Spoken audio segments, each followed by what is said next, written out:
সময়ের সাথে সব কিছু চেঞ্জ হয়। হাই এভরিওয়ান, আমি তোমাদের প্রিয় মিঠি। তোমরা কেমন আছো জানিও। আজকে বাড়িতে বৌদির মা বাবা আসবে, তার জন্য মা এদিকে রান্নাবান্না করছে। আসলে আমার বৌদির বাবার শরীরটা একটু খারাপ আছে, যার জন্য দাদা এবং বৌদি গেছে কোচবিহার আনতে। আরেকটা কথা বলি, এই যে বললাম না সময়ের সাথে সাথে সব কিছু চেঞ্জ হয়, তুমি যেটা ভাববে না যে এই জিনিসটা হয়তো কোনোদিন চেঞ্জ হবে না, কিন্তু সেটাও চেঞ্জ হতে পারে।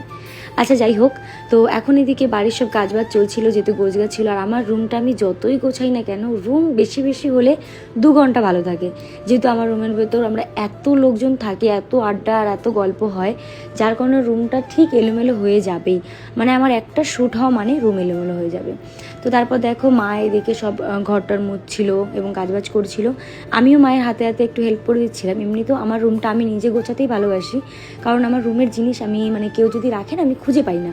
যার কারণে আমি মনে করি আমার রুমটা আমি নিজে গোছাবো বেস্ট। আমার যেখানে যেখানে আমার জামা কাপড় রাখার আমি সেখানে সেখানে রাখি। যেমন আমার ওয়ার্ড্রপে এক একটা খাদ আছে, যেখানে যেখানে আমি এক একটা মানে ধরো churidar, one piece, T shirt, jeans এরকম মানে আছে। আর আমার মা যদি একবার গোছাতে আসে, আমার রুম মনে করো সব এক জায়গা, কোনো ইয়ে নেই, মানে চুড়িদার, ওয়ান পিস, টপ সব এক জায়গায় ঢুকিয়ে রেখে দেবে। তো এটা আমার মা, এই জন্য মাকে বলেছে তুমি আমার ঘর গোছাবে না, আমি নিজের ঘর গুছিয়ে নেবো।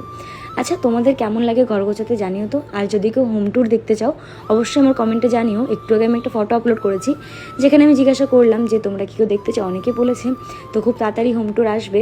আর একটা কথা বলে রাখি, আমার শরীরটা একটু খারাপ আছে, যার কারণে আমি ভিডিও দিতে পারি।